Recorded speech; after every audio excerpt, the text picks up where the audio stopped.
My dear student, depression of freezing point is one of the collective property. इसको study करने से पहले ना मैं आपको फ्रीजिंग पॉइंट समझाना चाहता हूं कि फ्रीजिंग पॉइंट से क्या मुराद है। तो आइए देखें। माय डियर स्टूडेंट, मेरे पास ये बीकर है। इस बीकर में मैं वाटर लेता हूं, पानी को मैं ठंडा करते रहता हूं। एक वक्त आएगा कि पानी का कुछ हिस्सा आइस में कन्वर्ट हो जाएगा। अब मेरे पास बीकर में आइस भी है, वाटर भी है। I mean solid state of water और liquid state of water, both physical state of water, they are now in beaker and they are in equilibrium with each other. Both physical state, I mean solid and liquid of water, coexist now. अब तो मैं क्या कहूंगा? मैं कहूंगा कि वो temperature जिस पर किसी सब्सटेंस की सॉलिड और लिक्विड स्टेट कोएग्जिस्ट करती है, that is called the freezing point of that substance. यानी आप अब पानी का फ्रीजिंग टेम्परेचर ले लें, जो पानी का टेम्परेचर आएगा that is called the freezing point. Freezing point की पहले डेफिनेशन ये आ गई ना कि the temperature at which two physical states, I mean solid and liquid of a substance coexist. Coexist mean इकट्ठे पाया जाना, को टुगेदर, एग्जिस्ट पाया जाना। तो इसका मतलब है कि वो टेम्परेचर जिस पर किसी सब्सटेंस की सॉलिड और लिक्विड स्टेट इकट्ठी पाई जाए, को एग्जिस्ट हो, उस टेम्परेचर को हम कहते हैं freezing point of that substance.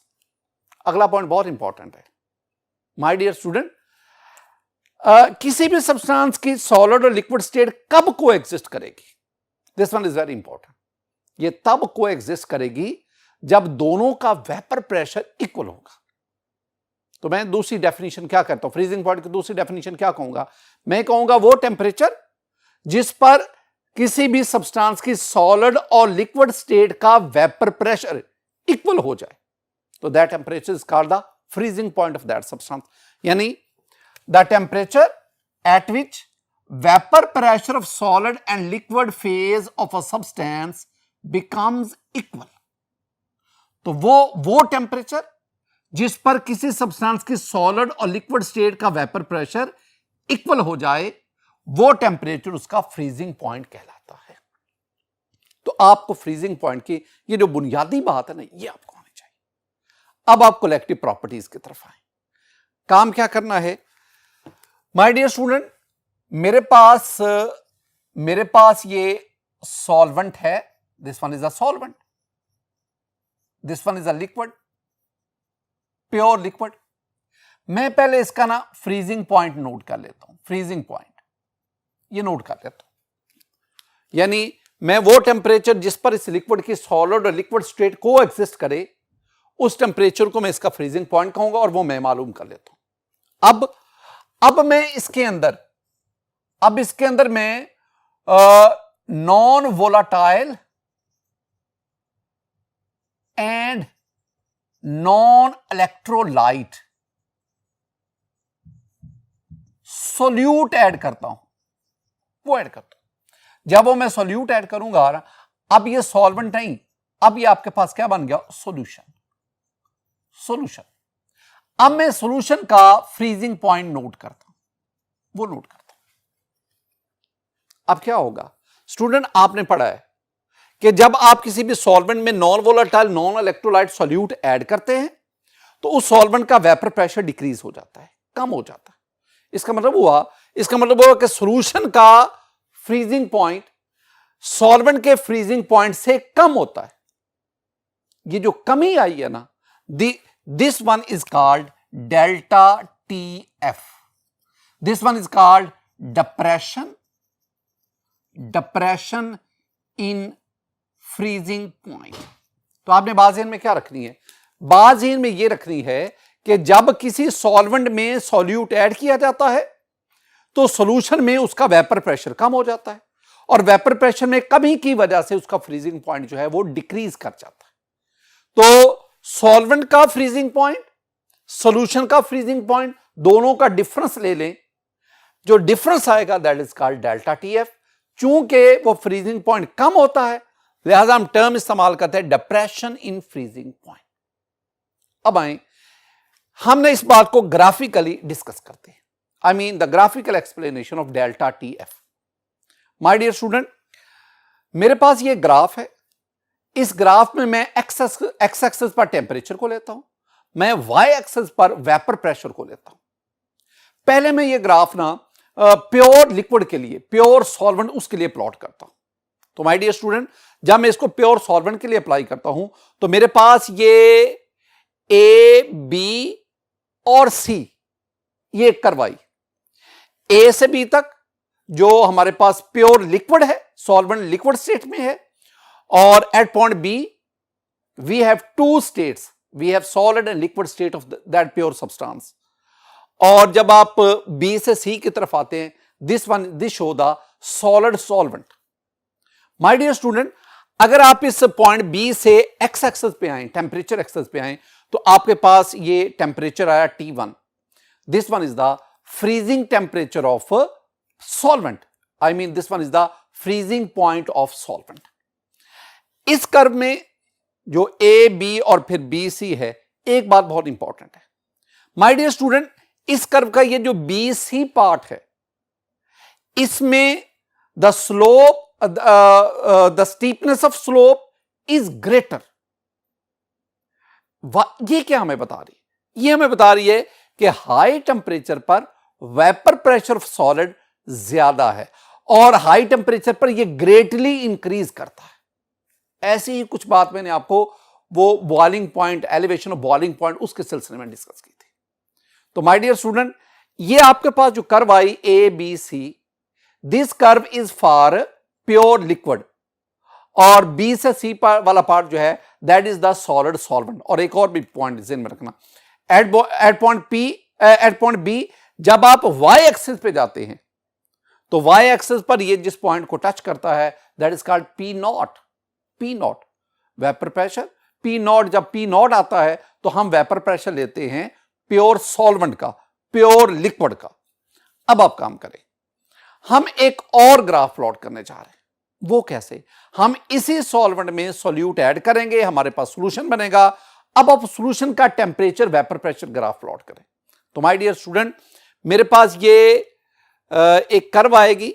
ये कर्व जो है ये डी और फिर ई तक आएगी। तो डी ई कर्व, और फिर ई से आपके पास ये सी तक जाएगी। तो डी ई और फिर ई से सी की तरफ जाती है। This curve is for solution. पहली बात, ये कर्व पहली कर्व से नीचे है, जो शो क्या कर रही है कि सॉल्यूट ऐड करने की वजह से अब सॉल्यूशन का वेपर प्रेशर कम हो गया। अब इसमें भी ये जो पॉइंट ई आया, point E is the point eight which the solid and liquid state of solution coexist. तो आप इस पॉइंट ई से टेम्परेचर एक्सेस पे आए, तो जब आप टेम्परेचर एक्सेस पे आएंगे, this one is T2 and T2 is the freezing point of solution. My dear student, ये बात नोट करनी है, T1 is greater temperature, is higher temperature, while T2 this one is lower temperature. अब आप इसमें E पे अगर आप प्रेशर एक्सेस पे जाएंगे तो you have vapour pressure axis पे जाएंगे तो you have a point P, and P is the vapor pressure of a solid and liquid state of solution, and P naught is the vapor pressure of solid and liquid state of solvent. आइए हम इसको देखते हैं। My dear student, पहले मैंने आज तज़किरा किया pure liquid का, प्योर लिक्विड, आई मीन पहले मैंने जिक्र किया सॉल्वेंट का। सॉल्वेंट में मेरे पास जो कर्व आई थी वो कर्व थी ए बी सी, और इस कर्व में मेरे पास जो पॉइंट बी था उस पॉइंट पी पे मेरे पास एक्स एक्सिस पे टेम्परेचर आया T1। तो T1 is the freezing point of pure solvent liquid. इसी तरह मेरे पास इसमें जो BC था दिस फॉर द सॉलिड, और AB जो था that is for the liquid. दूसरी तरफ फिर मैंने इस सॉल्वेंट में सॉल्यूट ऐड किया, मेरे पास बन गया सॉल्यूशन। अब सॉल्यूशन के लिए जो मेरे पास टेम्परेचर वेपर प्रेशर कर्व आई वो थी D और E। DE। अब ये जो DE है, it represent the solid state, I am sorry, it represent the liquid state. और आपके पास जो EC आ गया, it represents the solid state of solution. इसमें जो पॉइंट E है, that point E, at point E the solid and liquid state of solution coexist. और इस पर जो आपके पास टेम्परेचर आएगा, that is called T2, and T2 is the freezing point of solution. मैंने आपसे कहा था कि T1 ये ज्यादा टेम्परेचर है, it is high temperature as compare to T2। अब काम क्या कर रहे हैं? आमतौर पर हम क्या करते हैं? आमतौर पर हम करते हैं T2 माइनस T1, हम इसे डेल्टा T कह देते हैं। ये हमारी कॉमन प्रैक्टिस है। क्यों? T2 high temperature, T1 lower temperature, तो हायर से लोअर को माइनस करें तो वो delta T change in temperature आता है। दिस वन इज आवर काम। लेकिन यहां पे और है, यहां पे T1 हाई टेम्परेचर है, T2 लोअर टेम्परेचर, तो मैं क्या करूंगा? मैं T1 माइनस T2, यानी this one is called delta TF, depression of freezing point. तो depression of freezing point is actually the difference of freezing points of, ये जरा पॉइंट को नोट करना, delta TF depression of freezing point. तो depression of freezing point is actually this one is equal to the difference in freezing points of T1, freezing point of solvent and freezing point of solution। तो दोनों का difference ले लो, that is called delta TF। और ये सारी की सारी बातें हम किससे मालूम करते हैं? ग्राफ से। नेक्स्ट हम बढ़ते हैं स्टूडेंट, मेरे पास है relationship between molality and delta TF, यानी डिप्रेशन ऑफ फ्रीजिंग पॉइंट और मोलैलिटी में क्या डिफरेंस है। मैं पहले ना बुनियादी बात आपको समझाता हूं स्टूडेंट। अगर मैं वाटर को बतौर सॉल्वेंट लूं, सॉल्वेंट, और मैं वाटर को सॉल्वेंट लेकर ये डिस्कशन कर रहा हूं, मेरे पास इधर है डेल्टा TF, इधर मैं लेता हूं मोलैलिटी। अगर आप 0.1 मोलर सोल्यूशन लें तो उसकी डेल्टा TF वैल्यू जो है 0.1 मोलर सोल्यूशन, और इसकी डेल्टा TF वैल्यू 0.186 है डिग्री सेंटीग्रेड।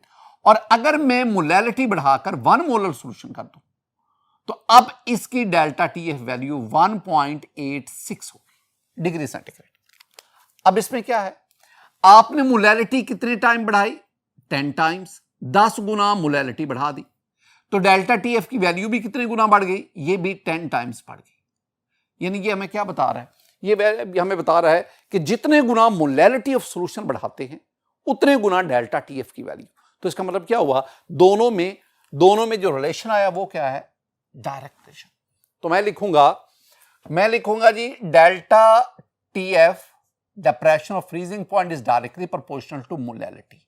लेकिन याद रखना, ये इसके डायरेक्टली प्रोपोर्शनल तब होगा जब आप 3 कंडीशंस को सेटिस्फाई करेंगे। और वो 3 कंडीशंस क्या हैं? पहली condition, the solution should be dilute. दूसरी condition, the solute should be non volatile. तीसरी condition, the solute should be non electrolyte. अगर ये तीनों कंडीशन आप फुलफिल करते हैं तो फिर ये इसके डायरेक्टली प्रोपोर्शनल। प्रोपोर्शनैलिटी साइन खत्म करें स्टूडेंट, तो आपके पास आएगा delta TF that is equal to KFM molality. अब यहां पे KF क्या है? KF ये पहले भी हम डिस्कस करके हैं। KF is a constant. इसके 2 नाम आपके साथ शेयर करूंगा, मोलल फ्रीजिंग पॉइंट कांस्टेंट, या स्टूडेंट हम इसे कहते हैं क्रायोस्कोपिक कांस्टेंट।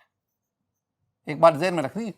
अब दो पॉइंट मैं बताने जा रहा हूं, जरा जेहन में रखना है। पहली बात, ये जो KF है ना, the value of KF depends upon nature of solvent. For water, अगर आप वाटर को बतौर सॉल्वेंट लेते हैं, for water the value of KF is equal to 1.86 kelvin पर मोलल, ये हमारी बुक कहती है। एक तो ये बात आपने ध्यान में रखनी है। दूसरी बात, KF का यूनिट क्या है? हमारी बुक कहती है कि KF का यूनिट जो है वो है केल्विन पर मोलल, केल्विन पर मोलल। लेकिन अगर आप ये मोलैलिटी जो है, मोलैलिटी का फर्दर यूनिट लिखें, और आपको पता है कि मोलैलिटी का यूनिट होता है किलोग्राम मोल पर केजी, ये आ गया आपके पास मोल पर केजी। अब ये मोलैलिटी डिनोमिनेटर में है, इसका मतलब है कि जब ये ऊपर ले जाएंगे तो ये मोल इनवर्स हो जाएगा और केजी इसके इनवर्स। तो आपके पास ये क्या आ गया, केल्विन केजी मोल इनवर्स। ये जो मैंने आपको बताया ये आपसे एमसीक्यू पूछा जा सकता है। तो हमारी बुक क्या कहती है, हमारी बुक कहती है कि ये जो डेल्टा ये जो केएफ है, ये जो क्रायोस्कोपिक कांस्टेंट है, इसका ये है यूनिट केल्विन पर मोलल। लेकिन अगर आप मोलैलिटी उसके फर्दर यूनिट लिखें और उन यूनिट्स को यहां अकोमोडेट करें तो आपके पास केएफ के जो यूनिट आ रहे हैं वो केल्विन केजी पर मोल ये आ रहा है। इसी तरह अगर आप केएफ की बजाय केबी की बात करें, जो हम लास्ट एक्शन में पढ़ के हैं, मोलर बॉइलिंग पॉइंट कांस्टेंट, या जिसे हमने अबिलियोस्कोपिक कांस्टेंट कहा था, माय डियर स्टूडेंट, उसके भी यही यूनिट आपके पास बनेगा। आगे बढ़े, determination of molecular mass. One of the application of collective properties, collective property help us to determine the molecular mass of substance. कैसे? अब देखें, मेरे पास है मोलैलिटी, माय डियर स्टूडेंट, मैं इसको स्मॉल m से जाहिर करता हूं। मोलैलिटी क्या होता है, mass of solute over molar mass of solute multiply by, आप ना मैं यहीं पे बता दूं, हमने ऊपर 1000 लेना है। 1000 इसलिए लेना है क्योंकि मैंने मैस ऑफ सॉल्वेंट इसको ग्राम में ले रहा हूं, चूंकि हमारे पास ना ज्यादातर केसेस में सॉल्वेंट का मैस ग्राम में आता है। अगर किलोग्राम में आए तो ऊपर हम 1 लेते हैं, लेकिन अगर मैस ऑफ सॉल्वेंट ग्राम में आए तो जितना ग्राम में मैस हो उसको नीचे लिखें और ऊपर आप क्या करेंगे, 1000 करेंगे। अब मैं इसको यूं भी लिख सकता हूं स्टूडेंट कि मोलैलिटी, ये स्मॉल m आ गया, molality mass of solute W2 over molar mass M2। हम जहां भी 2 लेंगे वो सोल्यूट का तज़किरा होगा, जहां 1 लेंगे वो सॉल्वेंट की बात ही, इनटू ये आपके पास 1000 ओवर मैस ऑफ सॉल्वेंट यानी W1। अब ये आपने रिलेशन लिया है, ये रिलेशन, इस रिलेशन में ये आ गया मोलैलिटी। तो इसका मतलब है मोलैलिटी का ये सारा फैक्टर यहां पुट करो तो आपके पास आएगा, आपके पास आ गया स्टूडेंट डेल्टा TF ये वाली side, that is equal to KF cryoscopic constant, और मोलैलिटी की जगह पे ये सारा ये आ गया जी W2 over M2 into 1000 over W1। हम क्या जानना चाहते हैं, हम मोलेकुलर मास जानना चाहते हैं, molecular mass of solute M2। अगर M2 को जानना है तो इसको इधर ले आओ, ये डेल्टा TF इधर नीचे चला जाएगा। तो आपके पास क्या बना, फाइनल आपके पास बना जी M2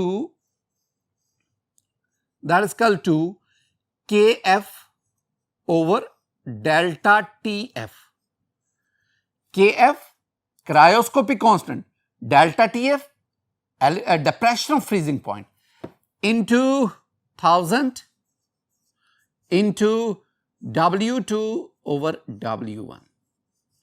माय डियर स्टूडेंट, इस इक्वेशन से रेलेवेंट आपके पास न्यूमेरिकल्स हैं, एग्जांपल्स हैं आपकी बुक में, आपने न्यूमेरिकल और एग्जांपल को सॉल्व करना। हम आगे बढ़ते हैं। माय डियर स्टूडेंट, मेरे पास ये आ गया मेजरमेंट ऑफ डेल्टा TF यानी डिप्रेशन ऑफ फ्रीजिंग पॉइंट। इसको प्रैक्टिकली एक्सपेरिमेंटली आप कैसे मालूम करते हैं, इसके लिए ना हमारे पास 2 मेथड्स हैं स्टूडेंट। एक जो मेथड है उसे हम कहते हैं रास्ट्स मेथड, और जो दूसरा मेथड है दैट इज कॉल्ड बेकमैन्स मेथड। हमारे सिलेबस में स्टूडेंट बेकमैन मेथड इसको डिस्कस किया गया है, बेकमैन मेथड। तो मैं आपके साथ बेकमैन मेथड डिस्कस करूंगा। इस मेथड में मैं आपको ऑपरेटर्स, फिर प्रोसीजर और एंड पे हम कैलकुलेशन का तज़किरा करेंगे। मैं ऑपरेटर्स से आगाज करता हूं। बेकमैन मेथड में जो ऑपरेटर्स है वो 3 पार्ट्स पर मुश्तमिल है। कौन कौन से पार्ट्स? इसमें मेरे पास ये पहले जो है ना, नंबर 1 पे माय डियर स्टूडेंट, ये मेरे पास है freezing tube. This freezing tube has a side arm, it is fitted with Beckmann thermometer and stirrer. ये बातें आपने नोट करी है। The second one is, this one is N outer large tube, और इस आउटर लार्ज ट्यूब के अंदर हम ना वो फ्रीजिंग ट्यूब इसको फिक्स करेंगे। अब ये फ्रीजिंग ट्यूब और आउटर लार्ज ट्यूब, इन दोनों के दरमियान एयर जैकेट है, और वो जो एयर जैकेट है वो एक यूनिफॉर्म और स्टीडी रेट ऑफ कूलिंग वो प्रोवाइड करती है।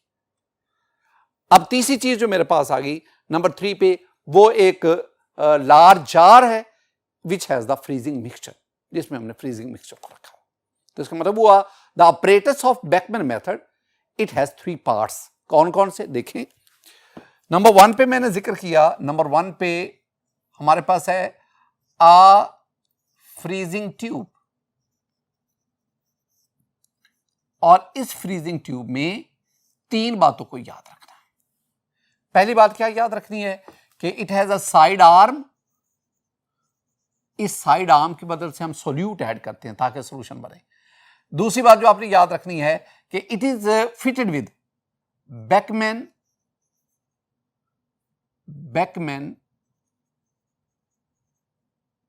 थर्मोमीटर।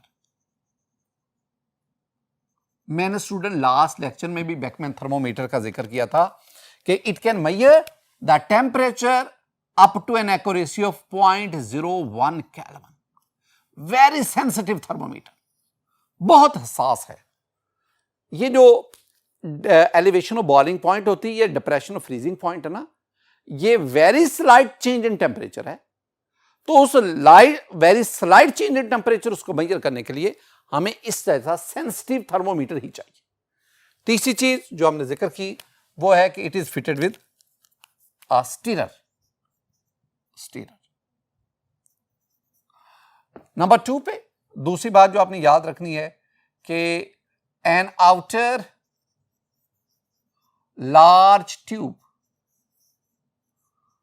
बाहर की तरफ बड़ी सी ट्यूब है, उसके अंदर हम फ्रीजिंग ट्यूब को फिट करते हैं। फ्रीजिंग ट्यूब और आउटर लार्ज ट्यूब दोनों के दरमियान एयर जैकेट है, जो कि हमें एक यूनिफॉर्म और स्टीडी कूलिंग रेट उसको अचीव करने में हमारी हेल्प करती। नंबर 3, वो मैंने अ लार्ज जार का जिक्र किया, और this large jar has freezing mixture, और इस लार्ज जार में हम ये आउटर लार्ज ट्यूब इसको प्लेस करते हैं। प्रोसीजर में कुछ तज़किरा मैं पहले करता हूं। स्टूडेंट, पहले आपने 20 to 25 ग्राम सॉल्वेंट लेना है, लिक्विड लेना है, और आपने उसका फ्रीजिंग पॉइंट मालूम करना है, दैट इज कॉल्ड T1, ये मालूम करना है। फिर आपने इस सॉल्वेंट के अंदर बहुत थोड़ी मिकदार में solute 0.2 to 0.3 gram solute add करना है। You will have a solution, और फिर आपने उस सोल्यूशन का फ्रीजिंग पॉइंट नोट करना है। The freezing point at that solution is called T2। अब आपने क्या करना है? T1 minus T2, it gives us delta TF। ये कैसे करना है जरा इसको देखें।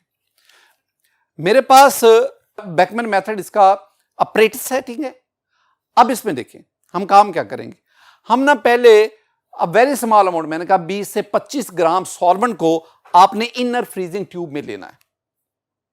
फ्रीजिंग ट्यूब में लेकर आप उसको लार्ज ट्यूब में रखा हुआ है, और फिर आपने उसको फ्रीजिंग मिक्सचर में रखा। लेकिन एक काम पहले करें, काम आप ये करें कि आप उस फ्रीजिंग ट्यूब उसको डायरेक्ट फ्रीजिंग मिक्सचर में रखें, और आप एक अप्रोक्सीमेट फ्रीजिंग पॉइंट इसको नोट कर लें कि तकरीबन इसके करीब फ्रीजिंग पॉइंट इसका एक्सपेक्टेड है। अब आप उसको दोबारा लार्ज ट्यूब में रखें और फिर उसको ऑपरेटर्स के मुताबिक डील करें। अब आप देखेंगे एक वक्त आएगा कि फ्रीजिंग ट्यूब के अंदर मौजूद जो लिक्विड है उसका कुछ हिस्सा सॉलिड में कन्वर्ट हो जाएगा।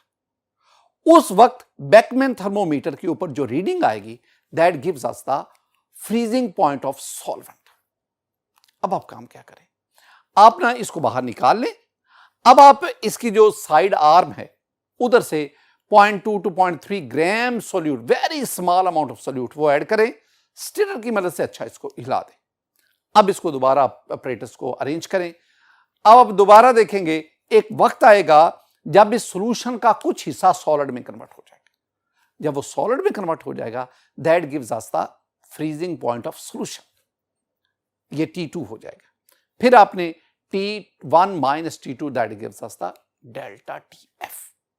ये हमारे पास था how to perform the experiment. My dear student, last में हमारे पास कैलकुलेशन है। कैलकुलेशन में हमें ये फार्मूला इक्वेशन आनी चाहिए। ये अभी हम पढ़ के भी आए हैं। M2 that is the molecular mass of solute and KF over delta TF। KF is a constant, it depends upon the nature of solvent, कौन सा सॉल्वेंट लिया है। और इस तरह आपके पास डेल्टा TF, ये आप इस एक्सपेरिमेंट से मालूम करेंगे। W2 that is the weight of solute, W1 that is the weight of solvent. ये तमाम वैल्यूज जो आपने एक्सपेरिमेंट से जो डाटा कलेक्ट किया उसको इसमें पुट करें, आपके पास मोलेकुलर मास ऑफ सोल्यूट आता है। माय डियर स्टूडेंट, ये था हमारे पास depression of freezing point.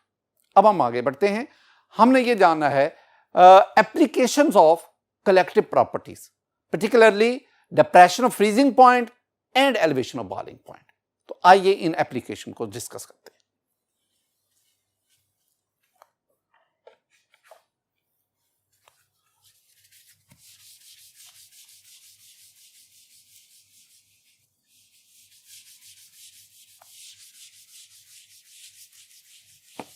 My dear student, we are going to study the application of collective properties, particularly elevation of boiling point, I mean delta TB, and depression freezing point, that is delta TF। जो हमने इसके application दो हम पीछे भी पढ़ के हैं। पहले लेक्चर कलेक्टिव प्रॉपर्टीज के पहले लेक्चर में हमने दो एप्लीकेशन का जिक्र किया था। एक क्या था कि कलेक्टिव प्रॉपर्टीज की जो स्टडी है वो हमारी हेल्प करती है for determination of molar mass of a substance. और ये लास्ट टू लेक्चर, आज के लेक्चर और पिछले लेक्चर में हम मोलर मास को फाइंड आउट भी किया। दूसरी बात, ये कलेक्टिव प्रॉपर्टीज की स्टडी हमारी हेल्प करती है for the development of solution theory. तीसरी बात जो आपने ज़हन में रखनी है, a solute in solution increases the boiling point of solution and decreases the freezing point. ये बात ज़हन में रखनी है। मैंने क्या कहा, अ सोल्यूट इन अ सॉल्यूशन दो काम कर रहे हैं, increases the boiling point of solution and decreases the freezing point of solution। मैं दूसरे अल्फाज में कह सकता हूं, एक बात को अगर ज़हन में बिठाओ तो, a solute in solution increases the